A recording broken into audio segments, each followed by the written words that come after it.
What's going on, guys? Appreciate you guys coming to another video. Embrace your group. Think a lot of you know where I'm about to go with this video. Some of you think, but some of you are wrong.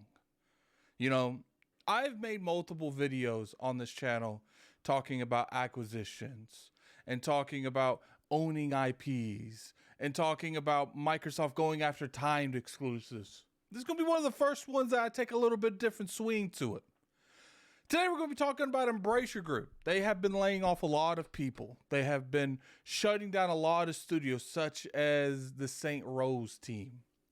They've also been buying up IPs, buying up studios, and sometimes both, such as like the Borderlands franchise. They spent like a ridiculous amount of money on the Borderlands franchise. I actually made a video on whether or not Microsoft should dabble in and try to pick up the Borderlands franchise. And you know what's funny is a lot of people didn't really watch that video because I said they shouldn't unless they get a really good sell on it.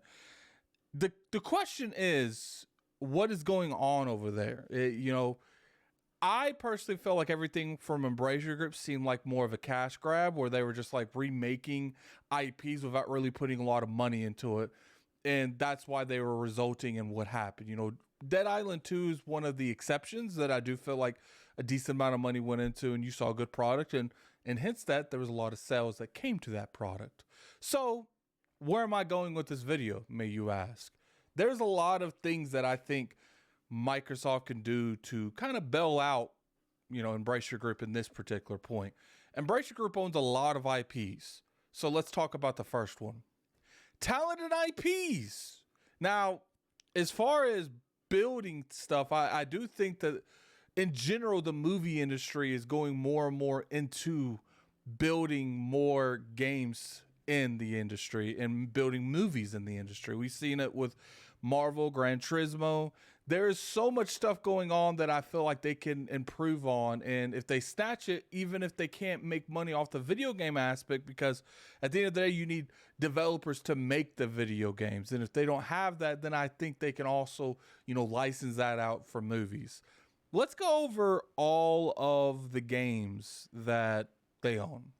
Embrace Your Group owns Alone in the Dark, Aura, Black Mirror, the Borderlands franchise, which I think that would be a fantastic thing to put on, you know, movies, TV shows. Netflix and Prime are pretty much arguing every week on who's going to get what.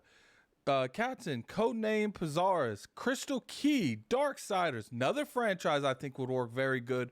Not only in bringing into the movie franchise, I think if you reboot the Darksiders franchise, I think you can do well. Put in the comment section below who you think would reboot a Darksiders franchise. I think From Software, ironically, would actually do a phenomenal job with that franchise. Desperados. I remember a lot of people love that game. Destroy All Humans, DXX. Love that. Would love that to get rebooted. Duke Nukem. If Microsoft picked up the Duke Nukem franchise, I think it should work on that. ID, whatever you guys want to call them. I think they would be a fantastic studio to work on that. I don't know. Maybe you guys think I'm wrong in there, and that's fine. Hellboy, The Hobbit. That's a movie thing for the most part. Homeworld, Jagged Allies, Legacy of Kain. Another franchise that I feel like Microsoft would really gain on buying. Metroid 2033. I don't know if that means they own the whole franchise or just that particular game. Middle-earth, MX versus ATV. I don't know why they would buy that. Neighborhoods from Hell. Red Faction, another good franchise that I think they could do something with. Saint Row. I don't even know if they should even use Saint Row, to be honest with you. I think maybe the damage to the brand has been too much now where they couldn't even do anything with. I don't know. Put in the comment section below. Do you think Saint Rose can get rebooted again after it just got rebooted? I think that I think it's a dud. It's done. I don't know. Maybe you guys would disagree with me. Thief, Time Cop, Time Splitters. I remember a lot of people really love Time Splitters. And Tomb Raider. Tomb Raider is an interesting point. I think that's something that's definitely worth looking into. These are very prominent franchises. And they own way more than that. It's just the ones that I'm, you know, really feel like going over.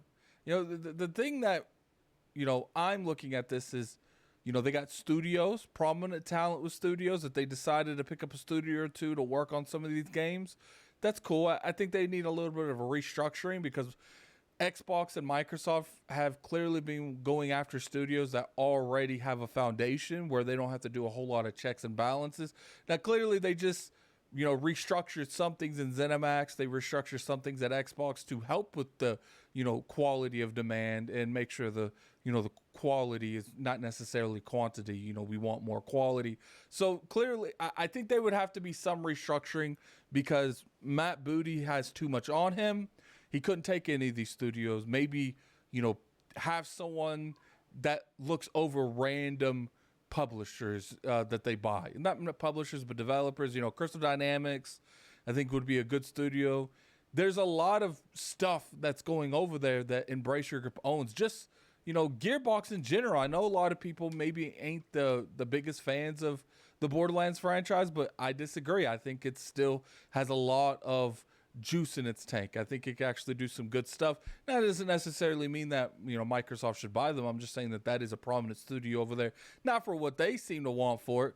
It's like in the billions. Maybe that's more of the Borderlands franchise, buying that IP. I don't know how much that IP would necessarily be worth. Crystal Dynamics, like I said, good franchise. Already work with the Initiative. So if you bought them, you just merge those two companies together. You know, have one team working on Perfect Dark, one team working on Tomb Raider. That's if they get the Tomb Raider franchise. I would assume they wouldn't buy Crystal Dynamics if they didn't get that, you know, Tomb Raider IP with it.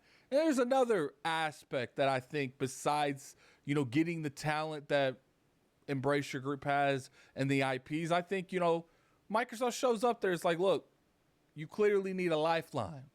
I got you. But I want all your games in Game Pass day and date. We don't need no time exclusivity thing. You know, we might look over there from time to time to see your build, make sure these games are being developed to a point that we agree with. But we want your stuff. We want it in Game Pass day and date. We want all of these to bring the value to Game Pass. Imagine if every Embracer Group game went into Game Pass day and date. That would be huge. Momentum. Gigantic. I think we can all agree on that. Look, you don't got to buy them. You don't got to buy the IPs. You don't got to, you know, and I don't want to say poach because I feel like they're letting a lot of these people go. So the people that are there and the people that have been let go, not only are the people that go need employment, which I'm sure Microsoft can use some of that talent, the people there are probably very nervous on staying at Embracer Group Studios. So I'm sure they're looking for talent, looking for new employment. I just think there's a lot of aspects that you can go into this. And if you don't go after the studios or the talent or the IPs, you can always go the Game Pass direction. I'm sure you write a big fat check, putting Embracer Group out of the red for a little bit. And then, you know, I scratch your back, you scratch my back. The next Borderlands, day and date Game Pass. The next Tomb Raider, day and date Game Pass. The next, what else? There's so many aspects that they can go in there. There's a huge library. The next Dead Island, day and date Game Pass. If they make a, you know, any form of, you know, Destroy Humans again, day and date Game Pass.